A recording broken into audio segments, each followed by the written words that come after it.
So the vision for the new hospital that we are hoping to build at the Warneford site is really to try and provide the community, the population of Oxfordshire with a state-of-the-art mental health hospital.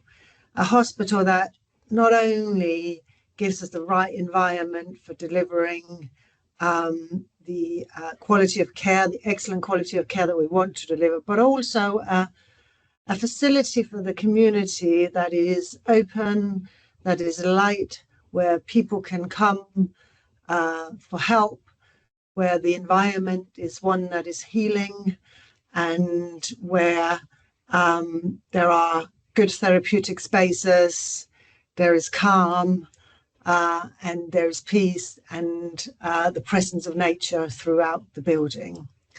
We know some of the therapeutic benefits of all of those things for patients, and we've learned from many other places in this country and abroad about how to create environments that in themselves promote healing and benefit people who are experiencing particularly distress or anxiety or mental ill health.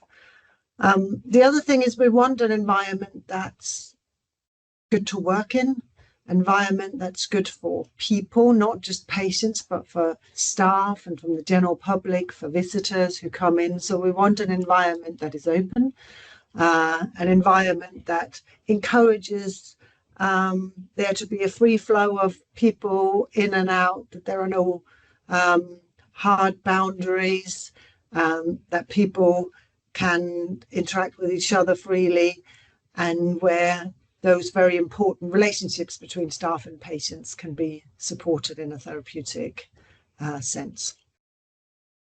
We've been trying to deliver healthcare in a building that is woefully out of date for delivering modern healthcare, beautiful as it is. And we've visited many different places to look at how they have incorporated best practice into their environment. And that includes things like providing an environment that supports least restrictive practice, where we take account of people's sensory needs, people who might need adjustments because of neurodiversity, and environments where there are areas of quiet and calm where people can be supported by staff when they're in distress. So we are looking at all of our best practice principles in relation to how the environment is going to support us to look at that. We saw one example of that in a hospital in Denmark that we visited, where the nursing office was actually built out of glass, so that there was no real boundary between patients and staff, and there was a sort of openness, a transparency to the way in which the staff operated. And directly outside that area, there was a big social area where the patients could speak with the staff, could talk to staff, could also talk to each other, and it was light, it was airy, and it just had a very reassuring, open, transparent atmosphere to it. So we are borrowing lots from around the world and from buildings in this country around how to support the delivery of best practice care. Plenty of evidence that the natural world is very beneficial to all of us, whether we have mental health problems or not, but in particular, people who are seeking some solace, who are seeking peace and calmness. The natural world provides us with a certain type of therapy that really nothing else can. We're extremely lucky in the middle of Oxford to have this site where adjacent to it is a beautiful meadow, and the design of the new hospital has been designed around bringing that nature into the building, making the building blend with nature, but also allowing people to freely interact with nature, be that sort of inside or outside of the building. That has been a major theme throughout the design of this building. It will benefit both patients in Oxfordshire and broader in many different ways. We absolutely have an obligation to add to the body of knowledge and to continue to find new ways of helping people, of treating people more effectively, of improving their experience while they're being treated. And we know that the evidence suggests that patients who engage in research actually recover quicker. We also know that centres of research attracts the best staff.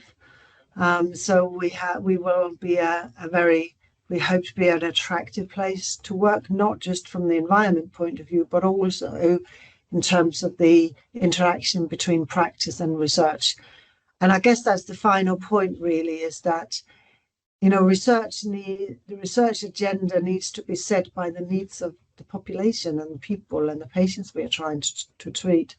But also staff needs to make sure that the results from the research are translated into practice, and situating the two right next door to each other so that we get a much higher degree of collaboration between those who deliver care and those who are researching into new and innovative and improved ways of delivering that care is at the basis of what we're trying to do and achieve.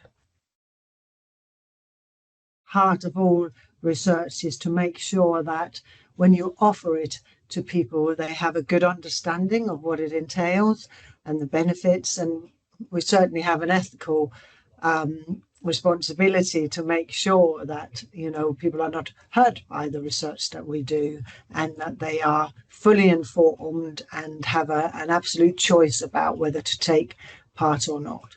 But I will say that in many cases, research sometimes conjure up an image of laboratories and so on. But in many cases, the research we do in mental health is really about talking to people. It's really about understanding their experience and their symptoms and their response to things. So it doesn't all take place in a laboratory. It's often just a face-to-face conversation with somebody.